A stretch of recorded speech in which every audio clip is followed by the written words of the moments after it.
everybody, and thank you very much for joining us. My name is Andy Shapiro. I'm an MS-PH student, and Yvonne is my advisor, and I'm also the lead developer of HAWC. So let me just fix this. Fix my screen sharing here. So my goal today is to demonstrate some of the features and kind of the basics on how to use HAWC, and give a live kind of walkthrough of how the website is currently set up. So we're going to do two different things in this demonstration. The first thing that we're going to do is we're going to basically create a fresh assessment from scratch. So this is starting with nothing. We'll make an assessment. We'll create a team for people that can use that can view the data and view the assessment. We'll conduct a literature search, and then we'll define some initial inclusion and exclusion criteria for the studies that we'd like to consider in our assessment. And then we'll kind of dive into the specifics for one study. We'll extract some details on one animal bioassay study, and we'll specifically grab one dose response endpoint. And then finally we'll do some analysis. We'll do benchmark dose modeling on that endpoint. So that's kind of the first part, and that's really starting from scratch. And then we'll switch over to the nitrofen example that was in the slides and is also publicly available on the website now. So you can see some of the features of HAWC after you have an assessment that is populated and you'd like to present it to the public, or you'd like to present it and demonstrate some of the more advanced features of HAWC as well. So that being said, I'm going to go ahead and begin.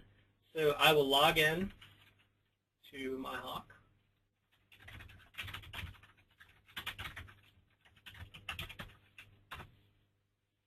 And now I'm logged into my main screen here on the HAWC website, and you can see that for me, I have a number of ongoing projects that I'm currently able to view and work on.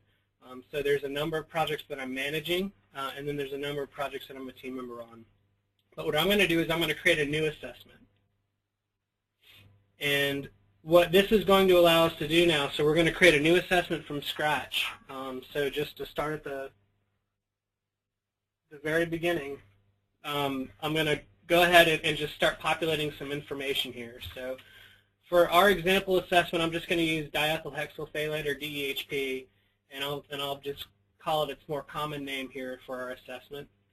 And we added a request last week to add, optionally have the ability to add a CAS number for this. If you're doing a mixtures assessment, you may not choose to do that. But in this case, the CAS will work fine. So we'll put an assessment year, and then we'll just say that this is a draft version of the assessment. So as Yvonne had mentioned, there's a permission schema with who's allowed to see content in the HAWC website. So starting at the top, there's project managers. So these are people that are able to basically assign who is allowed to view the assessment when it's not public, and who's allowed to change the permission. So if you wanted to add someone else to your team to do that, you can do that as well. So I'm just going to select myself to be the project manager. And then scrolling down, the next kind of feature are team members. So team members can't control the permissions for who's able to see the assessment or change the assessment, but they can add additional content to the assessment. So for an example here, I'm just going to add a lab mate of mine. And then finally, for our final tier of permissions, we have reviewers. So reviewers are people that are able to view the assessment before it's made public, but they can't change any of the content associated with the assessment. So this could be, someone that is going to do an internal review of what's been done. So because this is a draft and just an example, I'm going to go ahead and just not select any reviewers. And then finally, we have two options. At the very bottom, is the assessment editable, so we can lock it so that no changes can be made once we've kind of come to a steady state. And then is it public? So do we want to release this publicly? So I'm going to leave it editable but not public. Let's create. And you can now see that we have our example assessment here. So this is showing us kind of an overview of what's been created. We have our project manager, myself, and a team member. And then also, because we entered in a CAS number, we're getting some simple chemical information as well from ChemSpider. One feature I wanted to demonstrate here is just an example. So what if I wanted to change this? What if I realized that I'd like my advisor to be able to see this as well? I can go to the actions and I can press update, and this will bring me back to the same screen. And now if I scroll down to our reviewers, I'm going to go ahead and add Yvonne Rusin as well to be a reviewer. So if I press update, we can now see that he's been added as a reviewer. And just to demonstrate what's changed in the past, if I go to actions, I can press view prior versions. And now we can see there are two different versions of this assessment. So the first version, clicking, we don't have a reviewer, and now when I click on this version, we do. And then we can do a difference. So you can see kind of the differences between version 1 and version 2. So this is kind of one of the features that's built in throughout HAWC. When you change things, the changes are saved, they are versioned. I don't have all the views populated for actually being able to view the different versions yet. That's something that's ongoing that I'm working on. But you can see, as an example, this is kind of the track changes as you'd see it in the HAWC website. So I'm going to go ahead and go back to our main page here, and you can see that we've now created a new assessment. We've got our permission set up, and we don't have any content. So the first step in this process is doing a literature review. So I'm going to go ahead and click on this sidebar here on the left, and this is showing us an overview of all the literature that we currently have in the assessment. So because we just created it, we don't have any information yet. And then, so this top left are basically some overview statistics on that.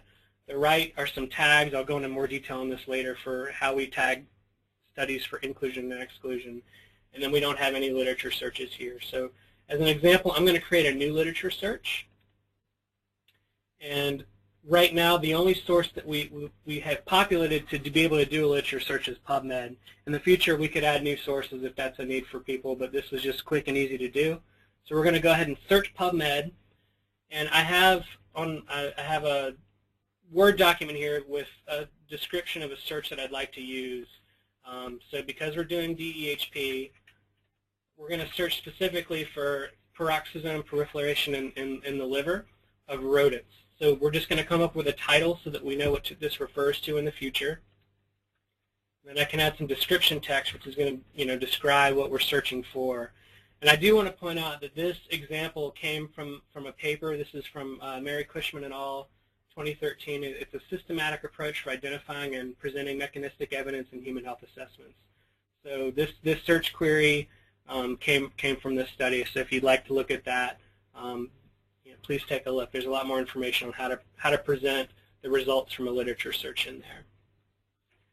And then finally, just scrolling down a little bit, we have our search string. So this is the actual string that would go into the PubMed. So if you go to pubmed.com or .gov and you type in, that search bar, this is equivalent. What I paste in here is equivalent to what would happen if you pasted that into the PubMed search bar. So we're going to search for DEHP and we've got a lot of different metabolites. That's kind of this first step here. And then we're looking for the liver, we're looking for peroxisome proliferation, and we're looking for the mouse or the rat. So this is our search string. So now that that's populated, I'll press create. So now that's been created. So what that means is now we have a placeholder in HAWC for the results that would be returned from conducting this search. But this search has not been executed yet, so even though we created it, we haven't gone to PubMed and fetched the results. So that is this button here, this Run Search button. So I will go ahead and press that. And that's running. So now that just completed. So we can see that the date that it was executed today, again, at 12:34. And then we found 148 references, and those are all new references for this assessment, so they've been added to this database. So what we've done so far is we've set up a literature search, and we pressed search, and now we've got a number of different studies to evaluate to decide if we want to include them in our assessment any further. So the next step is to tag this literature. And I'm going to close out my sidebar here on the left just to give you an overview of what we're seeing. So on the very left side, we have tag references that have already been tagged, and we haven't tagged any yet, so there aren't any, and references that are yet to be tagged or untagged. So we have about 150 of those. So that's what we're seeing here. And as I click, you'll see that the details for each one of these references are automatically being imported from PubMed. And we have, we have the journal, we have the title, we have the authors, and we've got the abstract. And we've got a link to go to PubMed if we wanted to actually go directly to the source for this information. And then on the right side, we have different tags. So the way HAWC is designed is basically you can evaluate your literature by conducting a search that gets imported into this screen. You can also manually import literature if you already have a knowledge base that you want to use. And then we can assign different tags to these literature. And right now they're very basic. This is just the stock for HAWC. We have exclusion and different tiers and inclusion and different types of evidence. So let's go ahead and get a little more specific with these tags. I'm going to go ahead and press Edit Tags. And then again, I'm going to use some tags that came from the Cushman et al. Paper for inclusion and exclusion. So I'm going to add a new tag under Exclusion Tier 1, and I'm going to say there's no primary data in this study. So this is really specific to our own assessment, and we have the ability to change these tags to what we want to use. So we're trying to make sure that HAWC's not making any of these decisions for you, though it is making it very transparent to track what was done and why. So I'm just continuing to add some additional tags from the Cushman study. Now I'm going to add some Tier 2 exclusion criteria.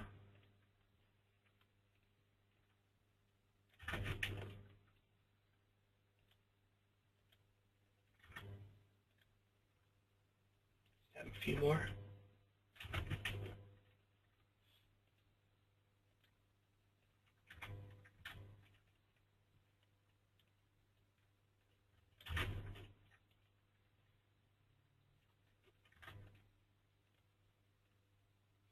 Then I may go ahead and delete Tier 3. Maybe we're not going to have a third tier. Great. So now we've kind of more specially defined what our inclusion and exclusion criteria are for tagging. So I'm going to go ahead and just go back to our literature review. And I'll close my sidebar again. And you can now see that we're back at the same view, but we have a number of additional tags that we can work with here on the right side. So the next step in the process is to go ahead and tag our literature. So what I will do is, I can read the abstract. If your protocol for your assessment, wants to look at the actual study, you could do that too at this point. And then we'll go ahead and tag the study. So maybe, I'm not really going to do this live on the phone, but I'll go ahead and say, yeah, we want to include this study this is an animal study, because I think that's what it looks like to me. We can just press Save and go to the next, and we can see now that that study has been placed in the tag bin, and we still have a number of untagged references left to tag. So now I may change this, and I can go ahead and apply some different tags. I'm not really going to do this live, but I'll just show you an example, what will happen once we populate our database. And you can add multiple tags if we want to tag for a number of different reasons. We can do that. We accidentally want to remove a tag, you can just click on it and it'll go away. So we're going to go ahead and add a couple more studies. Just going to randomly pick a few more. And this process would continue until we've tagged all of our different references. So what I'm going to do now, just to show you some visualization tools, is I'm going to go back to our literature review up here on our navigation bar. We can now see that this page has been updated. So we have now a total of 148 references in our assessment. We have 23 that have been tagged, and we've got 125 that have yet to be tagged. So we've still got some work to do. And then we've got some different ways to visualize the data. And then there's some more details below. I'll go into these in just a second. But first I'll just show you how we can visualize the results. So first we can click on View by Tag. And what this is now showing is our left side is our tag list, and then we have a number associated with the number of studies that are in that tag. So For example, if we want to see the studies that were excluded for no primary data, we can click, and they're now loaded. Or less than 3 replicates. And we can see this was excluded for 2 reasons, but this is one of the 2. Or we can look at our inclusion criteria. So these are the studies, and again, the abstracts. So this is one way to kind of view the results. Another one I'll just show you is this visualization here. And I'll close this bar. So we can see this is basically each node is a criteria for inclusion or exclusion. And then we have the number of references that are pieces of literature that are in that criteria. And then the size of the circle is proportional to the number of references. So that's why the 16 studies that were excluded is a lot larger than the 3 studies that were included. But we can click, and now we can kind of dive down. So we can see, of the 16 that were excluded, 10 were excluded in Tier 1, and 6 had a non-relevant chemical. And then I can press Control-click. It's a little secret, says it at the bottom. But if I press Control-click, again, I can go back and I can look at the individual, it's a really long abstract, the individual papers that made up this, that are in this bin. So again, now that we have the data in a database, we're able to automatically generate a lot of these visualizations. So just to show you, here's the fully expanded tree. Okay, great. So now I'm going to go back. And you can imagine that this process could be continued. We could do it, additional literature searches. We could tag additional literature, and we could build up our knowledge base for this assessment. So the next step, that I want to demonstrate in this process is focusing on one specific study and doing more of a study extraction and extracting some of the details from that study. So you can see that we marked it. If you remember, we had a couple studies that we had placed in the inclusion animal study criteria. And what this pop-up here is showing us is it says, hey, we have some new studies that are ready to be included, and we're ready to extract some additional data from these. So if I go ahead and press Extract Now, it's going to pull up the different studies that were selected for inclusion.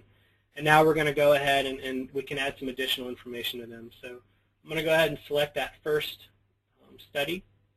And if I press Extract here, what this is doing is now we're kind of transitioning from the literature search to some studies with some detailed data that we want to include in our assessment. So we have to provide a few more details on, what is this study, what kind of study is it for HAWC to understand what kind of data you may want to include for this study, and also, the type of visualizations that you may want to use to present the results from this study.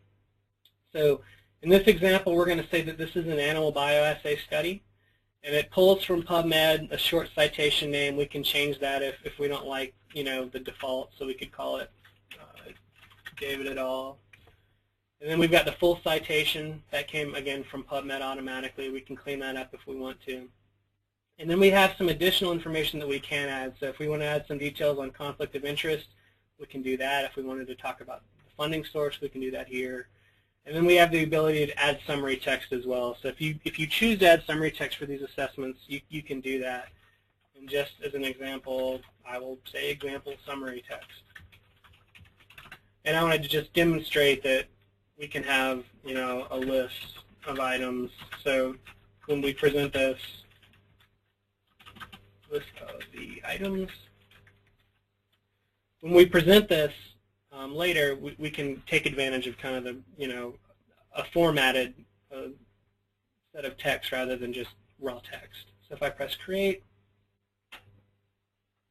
this now took a reference that we marked for inclusion, and now we have basically a stub in HAWC to add additional content to. And you can see the tags that were associated with this assessment, and then we have our summary text here that I added. So at this point, we can do a couple different things. We can go ahead and import or pull out some study quality information, study bias information. I'm not going to go into a demonstration of that today, but it is available. Basically, by default, you can define your own domains and metrics for your study bias criteria. By default, it uses the NTP OHAT draft metrics and domains, but those can be changed to suit your needs if there's something that you'd like to change, you can certainly do that. What I will do, though, is go ahead and pull out some dose response data. So what we may do here is create a new experiment. This is an animal bioassay, so at this point we can add kind of an experiment to this. So if we had extracted an epidemiology, we may have different options. I haven't worked on those yet, but you can imagine for different types of data you could extract different types of information. For different types of study you may have different information. So we have an animal experiment here. We're going to create a new experiment, and again I'm just going to, this isn't really from the David et al. Paper. I'm just going to put in an example here. So let's say we have a chronic 2-year assay on male and female rats exposed by oral gavage. So we'll create an experiment. A study could have multiple experiments. So you could have a chronic and a subchronic, or whatever may be presented in that paper. Create this experiment, and now kind of with each experiment you'll have different animal groups. So the way that this is defined in HAWC, or animal groups are basically comparable groups. Maybe they're exposed at different concentrations. So we'll create a new animal group here, and we'll call these male rats.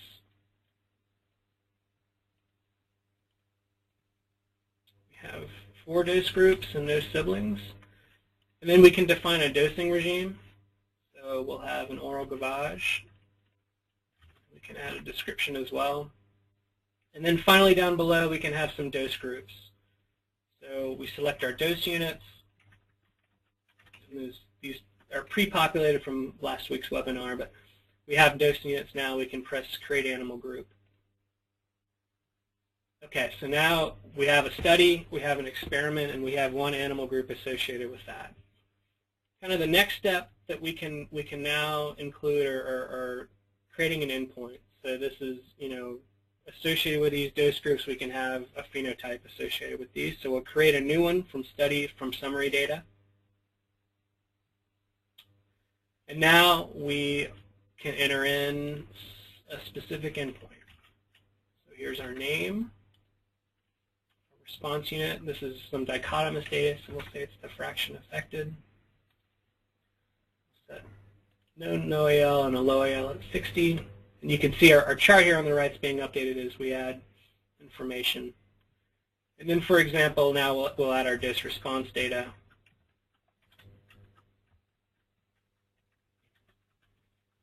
Significance levels, so these last two may be statistically significant.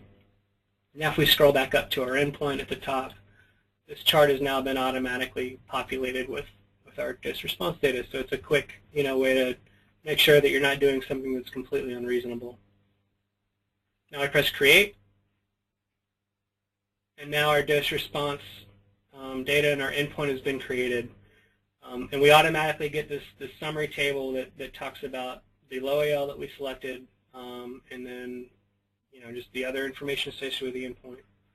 One other thing I just want to show you with this plot is, we're able to, it's a dynamic plot. So what I just did there was change the scale from a linear to log scale. And then I can do the same with the y-axis. This is dichotomous data, so we're not going to change that to log scale because it's the fraction of 100%. But just to show you, and if we wanted a bar chart, we can do that as well here. So here's the bar chart. Back to our dose response. And then we can also download this. So as an example, I'll download this as a PowerPoint. Let me switch over to PowerPoint now.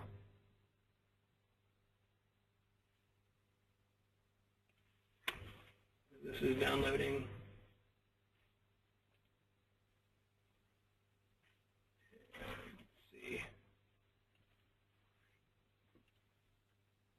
I should be able to share this now. So now you can see that we downloaded this slide as a PowerPoint, and we can also download it in other graphic formats as well. So this is now exportable to use for other tools and in other processes as well. So we're not, while this is on the web, we're not just limiting someone to, once the data is in HAWC, they can only look at it on the web. So that's something that we really wanted to make sure that we could do. So I think you're back. We're now back on the website.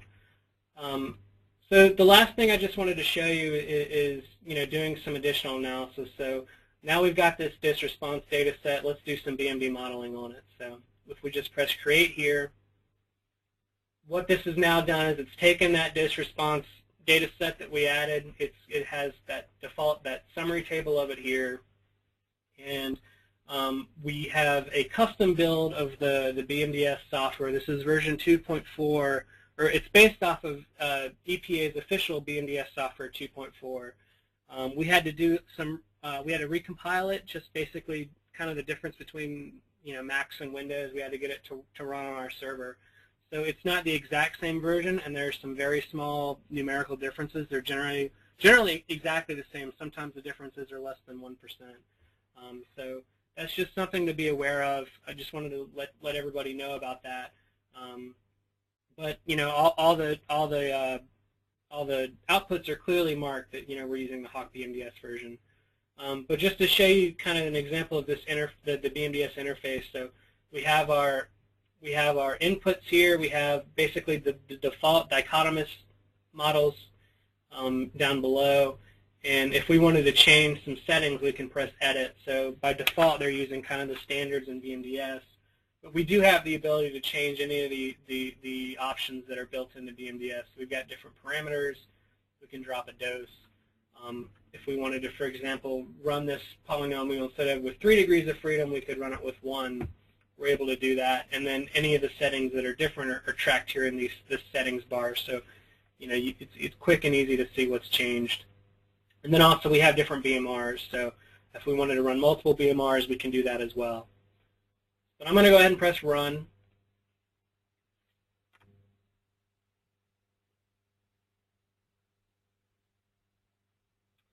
And now, after the results have executed, we were on the first tab. We switched over to the third tab. And what we're seeing here are some recommendations made by HAWC. So there are a number of different. I didn't go into it, but you can configure, your selection recommendations for BMD modeling. You can even turn them off if you'd like. But these are basically based on the kind of default recommendations in HAWC. We're recommending the log probit is the recommended model on the basis of the lowest Keki's information criteria, AIC. And then we have basically no warnings, but we could hover over, and if we wanted to look at why this one is questionable, it's because the goodness of fit is less than 0.1, or for the logistic model, the goodness of fit again, and also one of the residuals, the residual closest to the BMD is greater than 2. So those two criteria come actually directly from the EPA's BMD guidance. But there are some additional criteria as well that you can add. So these are the recommendations. We're just going to click over on the modeling results, and I'll just go slowly, but as you see, I can hover over the plot, and it's going to show us the results of the different curves. So the dose response curve is the central tendency estimate, and then one vertical line is the BMD, and the other vertical line is the BMDL. So this is just showing you how we can very quickly evaluate the different models. And I can also press view here, and this will take us to the raw output file that comes out of BMDS. So this is, if you've done any BMD modeling, this should look pretty familiar. Again, one thing I just did want to stress is this is, again, we just wanted to specify that this is the HAWC build of BMDS. And basically, this logistic model is version 2.14. Each individual BMD model has a different version than the full BMDS suite. It's a little confusing. But basically, all the models came from the latest version of BMDS. So finally, I'm going to go ahead and agree with the recommendations to select a log probit model. So I will say that's my selected model. I'll say it's selected because it has the lowest AIC. And then if I press select, we're now back on our endpoint view that we had seen before, but you can see our plot's been updated, and now it's automatically presenting our best fitting benchmark dose model as well. So, this is, again, just stressing one of the benefits of doing this in a database, and specifically in a content management system that's designed to understand this type of data. Once we've added BMD to an endpoint, it knows, okay, well, we probably want to plot that on our visualization. So just to recap, what we did in the last, I guess, 30 minutes. We created a new assessment. We assigned who's allowed to, edit the assessment, who's allowed to view it, if it's public, if it's private. We did an initial literature search. We defined some inclusion and exclusion criteria. We tagged some different literature that came back from that search. We identified one specific study that we wanted to extract some additional information from, so we did that. We added an endpoint, and then we did a little analysis by doing a benchmark dose modeling on that endpoint. And so we're kind of on our way now to building up our knowledge base for DEHP and this assessment. So what I want to do now is I'm just going to real quickly just get out of this assessment for DEHP, and I want to show you the public assessment that everyone should be able to look at on the public website. The nitrofen example that we're using that's a little more populated. So I just switched gears over to the nitrofen, and if you log in and make an account, I'll go ahead and add you as a team member to the nitrofen assessment. So that's why we have so many people on the team. That allows you to look at some of the additional features like the versioning and the track changes information. So this is our nitrofen assessment, and I just kind of wanted to show you one visualization of some of the results that come out after we've got a larger database. So this is called the endpoint cross view. And what this is this is now all of the dose response data that we've, animal bioassay dose response data that we have in our nitrofen database. So what you're seeing here on the horizontal axis is the dose, and on the vertical axis is either if it's a dichotomous endpoint, it's just the incidence, and if it's a continuous endpoint, it's the % change from control. So that's how we have both types of data on the same plot. But what this is now allowing us to do is we can now hover over different endpoints. And you can see I just hovered over this. This is actually our critical effect in nitrofen. And it gives us the endpoint name. And then on the right, it shows us some kind of meta information associated with it. So specifically, this came from the Otsby et al. Study. It's a developmental experiment of a rat, and the endpoints in both sexes, and it's a reproductive effect. So I can, hover over, and we can, look at different endpoints very quickly. And if we wanted to know more information, like we wanted to see what is this drastic change here, well, we can hover over and see, okay, it's from Ambrose. It's a subchronic liver weight effect. And then if I click, we now have instant access. Basically the endpoint details associated with that. So we now have our endpoint here. So this is just showing us, the data very quickly. So from kind of an aggregated view to some details. And if I were to click this, I'll go ahead and click it. That just opened up a new tab. And if I switch over now, we're into the details for this specific endpoint. So this very rapidly allows us to start with kind of a zoomed way out, and we can go into the details. One other thing I'll just show is if I can click on a tag on the right. So, for example, I was interested in all the female rats. I could click here, and now we have all the female rats selected, and then I can then look at these different endpoints. So, just demonstrating some of the capabilities of this specific plot. And then finally, one other feature I just wanted to show you is a summary view. So if I click this executive summary,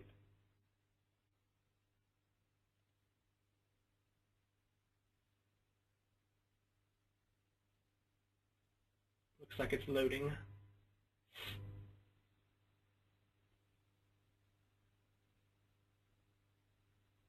Great. So if I click on this executive summary here, this is now taking us to a new view.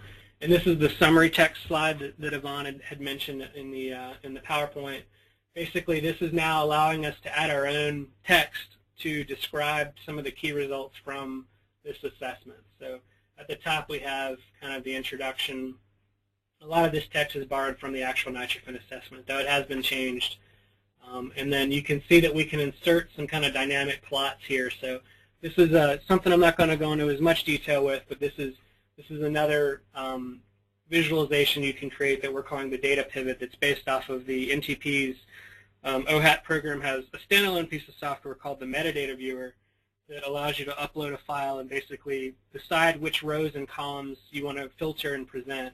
And then based on that, you can present them. So basically what this is if we wanted to look at all the organ weights from our assessment, we've now filtered all the endpoints down to a subset, and we're looking at, it looks like the no-AL and the low-AL. And then just one other feature to show you. Again, everything's cross-linked. So if we wanted to know, more details on maybe this endpoint here where the lowest dose is the low-AL, I can just click.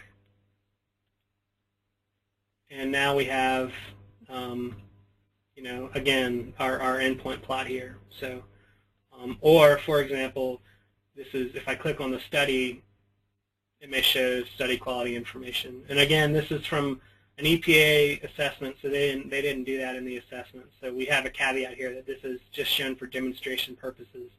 But this is just to show you that, because we're dealing with a database that understands, the goals of a health assessment, when we build these figures, a lot of these things can be cross-linked intelligently.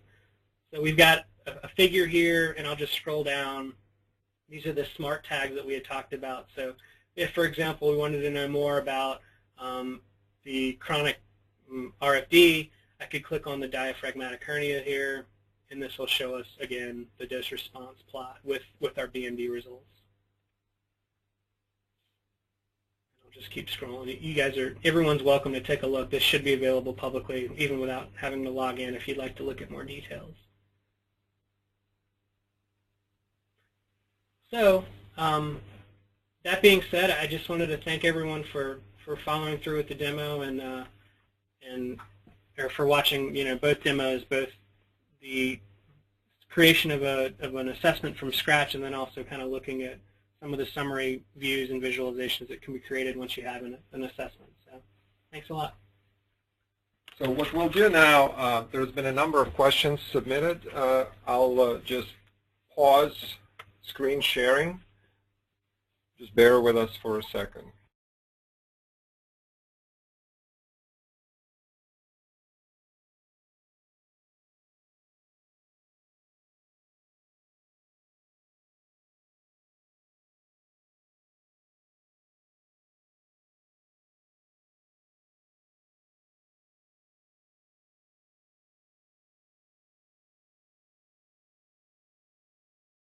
Okay, so I'm going to just read some of the questions and answer them. And if you have more questions, please submit them into the chat window. So several people asked about how HAWC and Dragon, and again, many of you been listening to both of these webinars are connected or not related. And I really can't say much about Dragon because ICF is developing Dragon and UNC is developing HAWC. There is no current relationship between these two organizations. We're aware of what Dragon can do, and we're trying to enable data import from Dragon into HAWC. But other than that, I can't provide you any more details. I'm happy to discuss these with individuals one-on-one if there are specific questions, but as far as general relationship, that's as much detail as I can provide.